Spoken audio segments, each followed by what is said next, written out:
नमस्कार दोस्तों।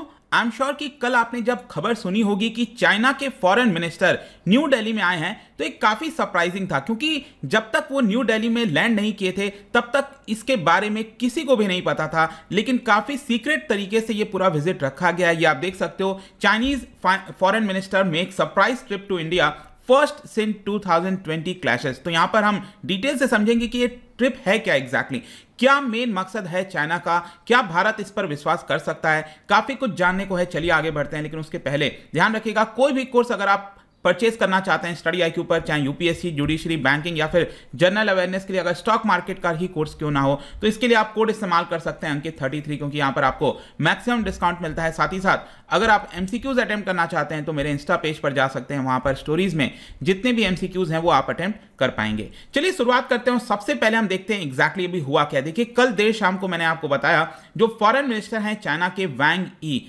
उनका न्यू दिल्ली में अनअनाउंस्ड अराइवल हुआ और एस जयशंकर के साथ उनकी आज सुबह मुलाकात भी हुई है। ये आप देख सकते हो, जो एक्सटर्नल अफेयर्स मिनिस्टर हैं उन्होंने ट्वीट करके बताया, greeted Chinese FM foreign minister Wang Yi at Hyderabad house. तो ज़्यादातर आप देखोगे तो जितने भी मीटिंग्स होती हैं, बायलैटरल्स जो भी होते हैं, वो हैदराबाद में हाउस में होता है न्यू दिल्ली में, और उनका जो डिस्कशन है वो स्टार्ट होने वाला था। और इसी को देखते हुए आप देख पाओगे कि जो फॉरेन मिनिस्टर हैं एस जयशंकर साहब और वांग यी, दोनों के बीच में लास्ट मुलाकात हुई थी दिसंबर 2019 में। तो इसका सिग्निफिकेंस क्या है वो मैं आपको बताऊं, लेकिन उसके पहले एक और इंपॉर्टेंट चीज बता दूं कि कल से जब मैं देख रहा था, पिछले एक हफ्ते से इनफैक्ट मैं देख रहा था, तो कई सारे जो एनालिस्ट हैं, जो एक्सपर्ट्स हैं, वो यहाँ पर ट्रैक कर रहे थे वांग यी को कि जो उनका अराइवल हुआ, क्योंकि वो पाकिस्तान का भी अराइवल कर चुके हैं और अफगानिस्तान में भी वो जाकर आ चुके हैं और वहां से वो फिर बेसिकली भारत आए हैं। तो जो उनका फ्लाइट था वो उसको लगातार ट्रैक किया जा रहा था। तो ऐसा लग रहा था कि पाकिस्तान से पहले वो इस्लामाबाद में थे, फिर वो अफगानिस्तान गए, फिर काबुल भी थे और उसके बाद वो न्यू दिल्ली आए। तो जब वो इस्लामाबाद के अंदर थे तो वहां पर आपको यह भी पता होना चाहिए कि वहां पर वो एज अ गेस्ट गए थे इन दी OIC मीटिंग, जो ऑर्गेनाइजेशन ऑफ इस्लामिक कॉपरेशन, जो पूरा समूह है इस्लामिक कंट्रीज का, उसके अंदर उनको एज अ गेस्ट बुलाया गया था। और उसमें वहां पर उन्होंने जम्मू और कश्मीर के रेफर करते हुए भी कुछ बोला था, जिसको लेकर ऑलरेडी भारत ने बोल दिया है कि हम उस कमेंट को रिजेक्ट करते हैं, वहां पर उसकी कोई आवश्यकता नहीं थी। इसके अलावा काबुल के अंदर उन्होंने तालिबान के लीडर्स के साथ मुलाकात की और न्यू दिल्ली में ये जो विजिट है वो अभी दोपहर में खत्म हो गया है और यहां से अब वो निकल चुके हैं नेपाल के लिए। और नेपाल में उनका 3 दिन का विजिट होगा 25 से 27 के बीच में, क्योंकि ऑब्वियस सी बात है नेपाल भी एक बहुत इंपॉर्टेंट कंट्री हो गया है चाइना के लिए। और स्पेशली आपने देखा होगा जिस तरह का डेमोन्स्ट्रेशन हुआ था अमेरिका के खिलाफ, जो उनका MCC प्रोग्राम लाया जा रहा है उसके खिलाफ। खैर जो भी है, भारत के पर्सपेक्टिव से ये जो विजिट है वो इतना ज्यादा सिग्निफिकेंस क्यों है? देखो, सबसे बड़ा सिग्निफिकेंस इसीलिए निकल कर आता है क्योंकि जो लद्दाख स्टैंड ऑफ चल रहा है 2020 से, उसके बाद से पूरा मामला यहां पर सुलझा नहीं है। तो एक प्रकार से आउटरीच करने की कोशिश की जा रही है चाइना के द्वारा कि यहां पर जो मतभेद हो रखा है दोनों देश के बीच में, उसको किसी प्रकार से सुलझाया जाए। जो लद्दाख वाला स्टैंड ऑफ है, आपको पता है कि इसमें पूरी तरह से आप कह सकते हो यहां पर चाइना की गलती थी और उन्होंने इस चीज को स्टार्ट किया था। 5 मई 2020 से ये सारी चीजें स्टार्ट हुई थी। पैंगोंग लेक के अंदर जो पैंगोंग सो है, वहां पर जो नॉर्थ और साउथ बैंक है, वहां पर हमने सब कुछ देखा, चीजों को सुलझाने की कोशिश की गई और करीब 2 जगह से, एक तो गोगरा पोस्ट हो गया और पैंगोंग से जो डिसएंगेजमेंट है वो हो चुका है, लेकिन अभी भी जो देप्सांग हो गया और ये जो हॉट स्प्रिंग का एरिया है वहां पर डिसएंगेजमेंट नहीं हो पाया है। और उसके अलावा बहुत सारे ट्रूप्स जो हैं वहां पर अभी भी तैनात हैं। 50,000 ट्रूप्स बताया जा रहा है दोनों देश के बीच में यहां पर तैनात किए गए हैं। तो इन सभी माहौल के बीच में ये जो विजिट है वो काफी ज्यादा मायने रखता है। लेकिन क्वेश्चन यहां पर यह आएगा कि अगर चाइना के फॉरेन मिनिस्टर को यहां पर आना था तो बोलकर आ सकते थे, मतलब कि मीडिया में इसको बारे में क्यों नहीं खबर बताई गई है? ऑल्दो मीडिया में चर्चा तो चल रही थी एक हफ्ते पहले कि हो सकता है आ सकते हैं, लेकिन ऐसा बहुत कम देखने को मिला है कि अचानक से चाइना के फॉरेन मिनिस्टर भारत पर आए और तब उसके बारे में चीजें बताई जाएं। तो एक तो सबसे बड़ा कारण यह बताया जा रहा है, दोनों देश में यहां पर जो एक्सपेक्टेशन है इस विजिट को लेकर वो ऑलरेडी बहुत ज्यादा कम थी, स्पेशली भारत के साइड से, क्योंकि भारत का जो पोजीशन है इस पूरे मामले को लेकर वो काफी क्लियर है। हमने कहा है कि जब तक बॉर्डर का पूरा मामला सुलझ नहीं जाता, जब तक डिसएंगेजमेंट नहीं हो जाता, मतलब कि जो भी अपने फोर्सेस को भेज रखा है चाइना बॉर्डर पर, उसको वहां से पहले हटाए, डिसएंगेजमेंट करे, तभी जाकर हम समझेंगे कि यहां पर दोनों देश के बीच में रिलेशन बेहतर हो रहे हैं। तो भारत की तरफ से पोजीशन यहां पर क्लियर है और इसी की वजह से आप कह सकते हो कि क्योंकि एक्सपेक्टेशन बहुत कम था, इसीलिए इसके बारे में अचानक से बताया नहीं गया। अदरवाइज क्या होता है कि मीडिया में खबर चलने लगती है, बात होने लगती है, क्या होगा क्या नहीं होगा, और पॉलिटिकली भी कहीं ना कहीं इसको देखते हुए अंडर कवर रखने की कोशिश की गई है। क्वेश्चन यहां पर यह आता है कि why this outreach from Beijing, क्योंकि बताया यह जा रहा है कि खुद चाइना ने यहां पर प्रपोज किया था कि जो उनके फॉरेन मिनिस्टर हैं वो भारत में आए। तो देखो यहां पर कई सारी चीजें आपको देखने को मिलेंगी। एक जो सबसे बड़ा कारण है कि चाइना के अंदर इसी साल जो है वो ब्रिक्स की समिट होनी है। ब्रिक्स में आपको पता है 5 देश हैं, ब्राजील, रशिया, इंडिया, चाइना और साउथ अफ्रीका।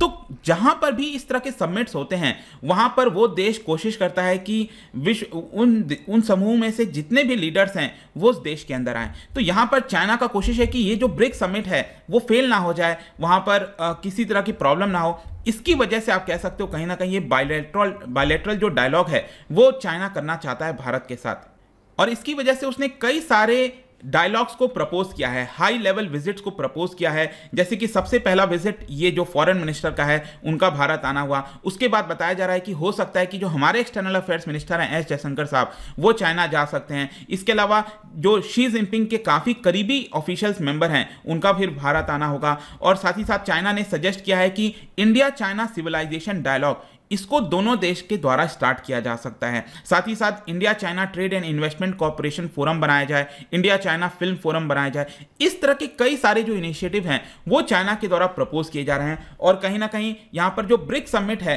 वो एक इंपॉर्टेंट मुद्दा है, वो चाइना चाहता है कि वो सही तरीके से हो जाए। और मैं आपको बता दूं कि चाइना का अल्टीमेट और क्लियर ऑब्जेक्टिव है कि प्राइम मिनिस्टर मोदी को चाइना बुला जाए और वहां पर as a head of the state वो चाइना आए।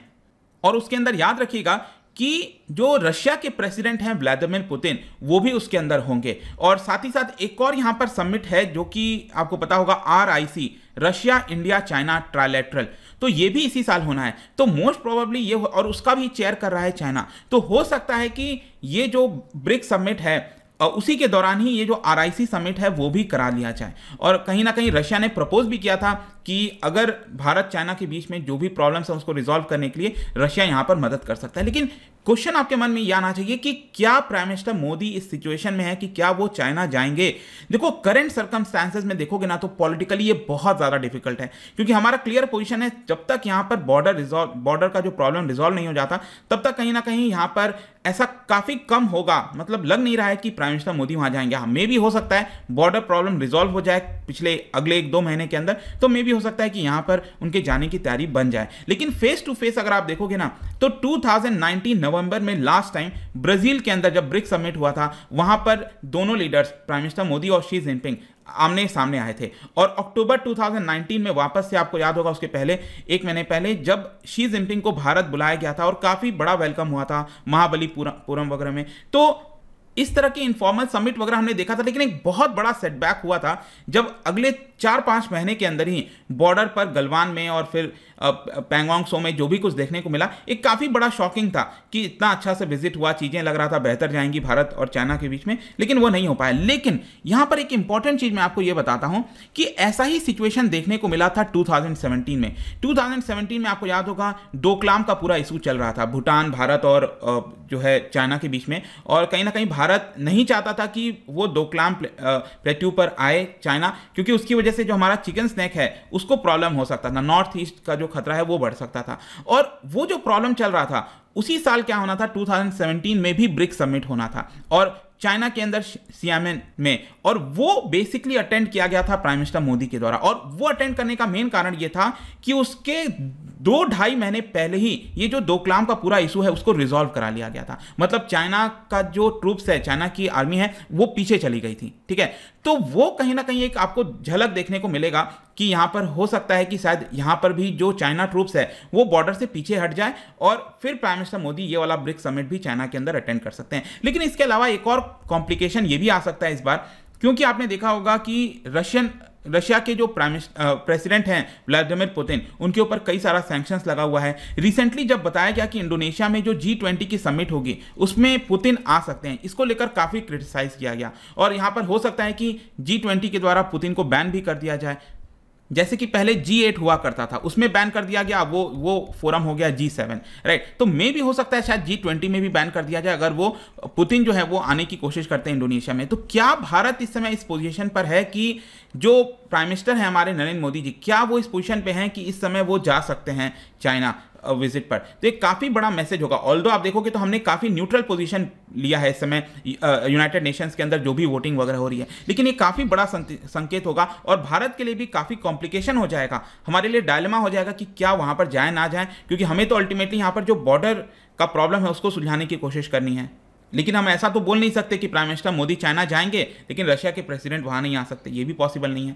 रशिया हमारे काफ़ी क्लोज है, देखते हैं क्या होगा। लेकिन कंक्लूजन में अल्टीमेटली यही चीज़ निकल कर आती है कि इस बार अगेन ऐसा लग रहा है कि चाइना एक सिग्नल कर रहा है कि जो दोनों देश के जो रिलेशन है वो ट्रैक पर वापस आ जाएं। लेकिन देखना होगा क्योंकि भारत के पर्सपेक्टिव से ये इतना आसान नहीं है, क्योंकि लद्दाख में ऑलरेडी यहाँ पर प्रॉब्लम चल रहा है। ऑल्दो मैं आपको बता दूं कि ये जो फॉरेन मिनिस्टर का विजिट है, उन्होंने हमारे national security adviser Ajit Doval से भी मीटिंग की है।